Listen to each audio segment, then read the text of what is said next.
दिल्ली के सीएम अरविंद केजरीवाल से आज पंजाब के सीएम भगवंत मान मुलाकात करने वाले हैं। तिहाड़ जेल में दोनों के बीच ये दूसरी मुलाकात होगी। रिपोर्ट देखिए।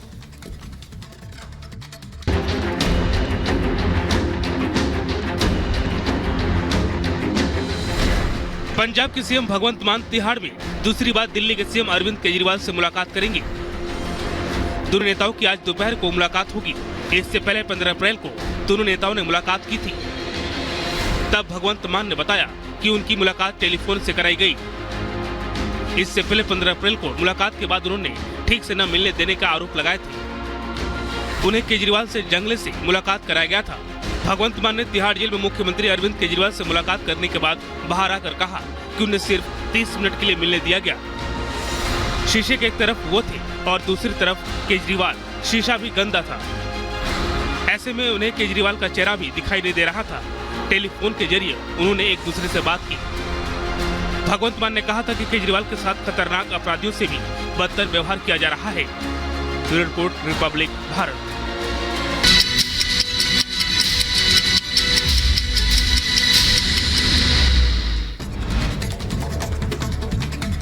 गृहमंत्री अमित शाह के फेक वीडियो के मामले में पहली गिरफ्तारी हो गई है। असम से रितोम सिंह नाम के एक आरोपी को गिरफ्तार किया है। पूछताछ जारी।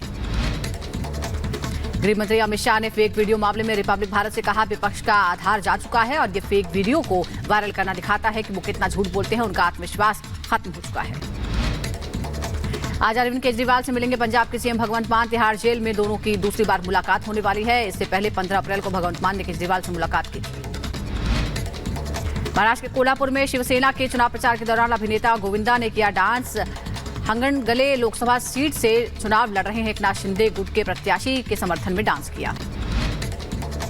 यूपी के मुरादाबाद में बीजेपी के राष्ट्रीय महामंत्री दुष्यंत कुमार गौतम की कार में अज्ञात वाहन ने टक्कर मारी। हादसे में घायल दुष्यंत कुमार को अस्पताल में भर्ती कराया गया, हालांकि उनको खतरे से बाहर बताया गया है। यूपी की मथुरा में प्लास्टिक पाइप के गोदाम में लगी भीषण आग। आसमान में काले धुएं का गुबार देखकर दहशत में आए लोग। 5 घंटे तक उठती रही आग की लपटें। आसपास के घरों को खाली कराया गया। दमकल की 5 गाड़ियों ने कड़ी मशक्कत के बाद आग बुझाई। बिहार की बेतिया में दिखा आग का तांडव। जगीरा हरिजन बस्ती में घर में आग लगी। देखते ही देखते 100 से ज्यादा घरों को इस आग ने चपेट में ले लिया। आग में झुलसने से 2 लोगों की मौत हो गई। कई लोग गंभीर रूप से झुलस गए। यूपी की बदायूं में शॉर्ट सर्किट से ड्राई फ्रूट की दुकान पे आग लग गई। दुकान से ऊंची आग की लपटें देखकर अफरा तफरी मच गई। मौके पर पहुंची फायर ब्रिगेड की गाड़ी ने आग पर काबू पाया। आग से लाखों रुपए का नुकसान हुआ। हरिद्वार के रुड़की में एक थार एसयूवी की छत पर खड़े होकर स्टंट करते युवक का वीडियो वायरल हो रहे वीडियो का पुलिस ने संज्ञान लिया है। काटा ऑनलाइन चालान। युवक की तलाश में जुटी पुलिस। दिल्ली के डावरी इलाके में दर्दनाक सड़क हादसा हुआ। बेकाबू डीटीसी बस ने एक लड़की को कुचला। लड़की की मौके पर ही मौत। बस के ड्राइवर और कंडक्टर को लोगों ने पकड़ा। पुलिस आगे की कार्रवाई में जुटी। यूपी के जौनपुर में कॉलेज से लौट रही छात्राओं से मनचलों ने छेड़खानी की। विरोध करने पर छात्राओं से मारपीट की। पिटाई की वारदात सीसीटीवी में कैद। पुलिस मामले की जांच में जुटी है। देखिए, ये धर्म और अधर्म की लड़ाई में आ गया है। कांग्रेस कौरव रूपी है, बीजेपी पांडव रूपी है। तो इस समय तो पूरी जनता धर्म के साथ खड़ी हुई है अधर्म का नाश करने के लिए। ये सर वाकई धर्म और अधर्म की लड़ाई हो चुकी है। बिल्कुल, हर वर्ग को साथ लेके चलने की गारंटी केवल मोदी जी ही दे सकते हैं। पूरी दुनिया देख रही है, पूरा देश देख रहा है। इसलिए मोदी गारंटी के साथ भाजपा मैदान में है और 400 पार भाजपा जाएगी।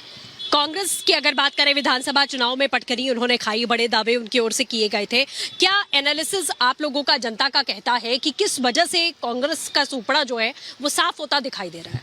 मैडम, ऐसा है, कांग्रेस की नीति जो है ना, वो ऐसी रही है कि सिर्फ अपना भला चाहती है, वो जनता का भला नहीं चाहती। आए दिन ऐसे मुद्दे उठाती है जिसका कोई वही औचित्य नहीं है। और बीजेपी एक ऐसी पार्टी है जो सबको साथ लेकर चलती है, सबका विकास करती है। हर इंसान छोटे से छोटे आदमी का भला चाहती है। इसलिए बीजेपी सबसे ज़्यादा सीटें लेके आ रही है और 405 की सीटें लेके आ रही है। 2014 से देश में मोदी सरकार है और ग्वालियर के लोग सरकार की नीतियों से संतुष्ट हैं। मोदी के कामकाज के तरीकों से संतुष्ट हैं। वो कह रहे हैं कि उन्होंने जो वादा किया वो किया भी। 400 पार तो मोदी जी ने कहा, लेकिन यहाँ पर लोग कह रहे हैं कि 400 पार से भी ज्यादा सीटें आ रही हैं। क्या मुद्दे हैं, क्या विकास कार्य हुए हैं, या मोदी की लहर है, या राम मंदिर का प्रभाव है, 370 का प्रभाव है, क्या मुद्दे देखते हैं? मोदी जी की गारंटी का 1000% दावा है। राम मंदिर का भी मुद्दा है, राम मंदिर बनवाया जो मोदी जी ने कहा किया।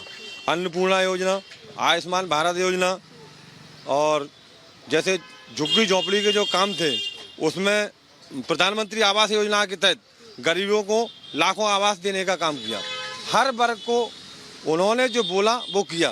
डिफेंस के मामले में भी मोदी जी ने भारत को मजबूत किया, और उसको आप सभी ने देखा भी होगा। कोरोना काल में अपने भारत का तिरंगा लगाने के बाद ही अपने भारत के लोगों को सुरक्षित निकाला गया। इसलिए मोदी हैं तो मुमकिन है, 400 पार तो 400 पार होंगे, और हर पब्लिक का, हर जनता का यही मन में मोदी और वही विश्वास। मोदी है तो मुमकिन है का नारा यहाँ पर देते हुए लोग नजर आ रहे हैं। सर, क्या लगता है कि वाकई में इस बार हो पाएगा, या 400 पार का जो टारगेट मोदी जी ने दिया है ये कुछ ज्यादा है? भारतीय जनता पार्टी का नेतृत्व माननीय मोदी जी जो कर रहे हैं, भारत ही नहीं अपितु संपूर्ण विश्व के अंदर भूतो न भविष्यति वाला कार्यक्रम है। और मैं मानता हूं कि माननीय मोदी जी के हाथों में भारत जो अभी देख रहे हैं, तो पहले भी नहीं कभी देखा गया, ना आगे भी कभी देख पाएंगे।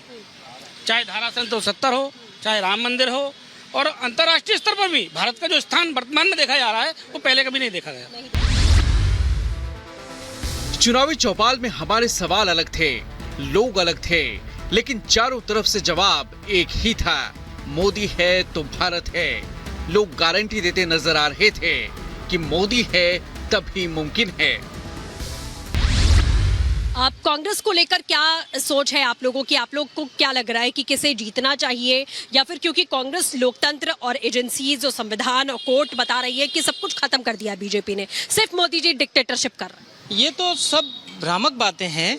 आप देख रहे हैं कि मोदी जी ने जो कार्य किए हैं, हम अभी लेटेस्ट की बात देखें, मोदी जी ने एक गारंटी दी है, 70 वर्ष से ऊपर के जितने भी बुजुर्ग हमारे हैं, चाहे वो किसी भी जाति के हों, किसी भी वर्ग के हों, उन सबको आयुष्मान योजना से उन्होंने सम्मिलित किया है। अब गरीबी और अमीरी का पटाव करते हुए उन्होंने 70 वर्ष से उम्र के जब जितने भी हमारे बुजुर्ग लोग हैं उनको मोदी जी की पूरी गारंटी है, जिससे परिवार में भी उनकी देख रेख सारी चीज़ें किसी पे बोझ नहीं रहेंगे। ये गारंटी मोदी जी ने दी है। तो इन सारी चीज़ों से जो कांग्रेस जो भ्रमित हो रही है कि जो लोगों को लाभ मिल रहे हैं, तो वो तुष्टीकरण का उनका माहौल बना हुआ है। वो अनर्गल बातें करते हुए लोगों को भ्रमक कर रहे हैं, और बाकी कुछ नहीं है। मोदी जी की गारंटी, जी गारंटी पर भरोसा है जनता को? मैं भी हूँ, मोदी है तो भारत है। अच्छा, मोदी है तो भारत है, एक शब्द में बहुत कुछ कह दिया आपने। जी बस, मैं तो इतना ही। क्या लग रहा है सर? मोदी है तो भारत है, ये बात बिल्कुल पक्की है। इसको हर भारतीय कह रहा है। मोदी की गारंटी समझ लो पक्की गारंटी है। इससे आगे मैं कुछ नहीं कह सकता। इसके आगे कुछ नहीं कह सकता। सर, क्या लग रहा है, क्या माहौल है? अब की बार 400 पार, 400 पार, उससे कम नहीं? उससे कम तो है ही नहीं। क्या वजह देख रहे हैं इसके पीछे? वजह का विकास हुआ है पूरे देश का, विदेशों में मतलब ख्याति बढ़ाई है मोदी जी ने। 7 मई को मतदान के बाद ग्वालियर के नतीजे भी 4 जून को ही आएंगे, लेकिन उससे पहले जनता का मूड बहुत कुछ कह रहा है। आप यहाँ ग्वालियर की जनता को आप देख रहे हैं, लोगों का साफ कहना है कि जो नीतियां रही हैं, जो योजनाएं रही हैं, उसी के आधार पर हम वोट करने वाले हैं, और मोदी है तो भारत है, इसका नारा लगाते हुए लोग नजर आ रहे हैं। धर्म और अधर्म की लड़ाई यहाँ पर बताई जा रही है, लेकिन जनता जनार्दन है, जीत किसकी होगी ये फैसला भी जनता को करना है, जो नतीजे 4 जून को झलक जाएंगे। विजय संजय के साथ सृष्टि पांडे, रिपब्लिक भारत।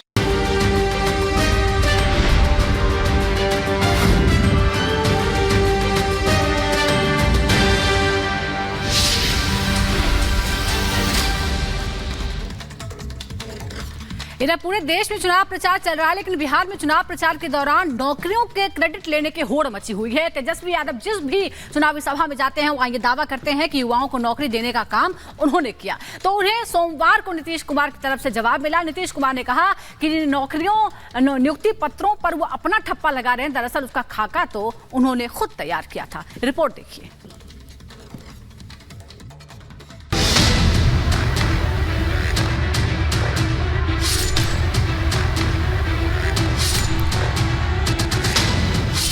नौकरी की बातें वैसे तो आपको चुनाव में कम ही सुनाई देगी, क्योंकि हमारे कुछ माननीयों को इससे कम ही मतलब दिखता है। लेकिन बिहार में बड़ी बातें हो रही हैं रोजगार की।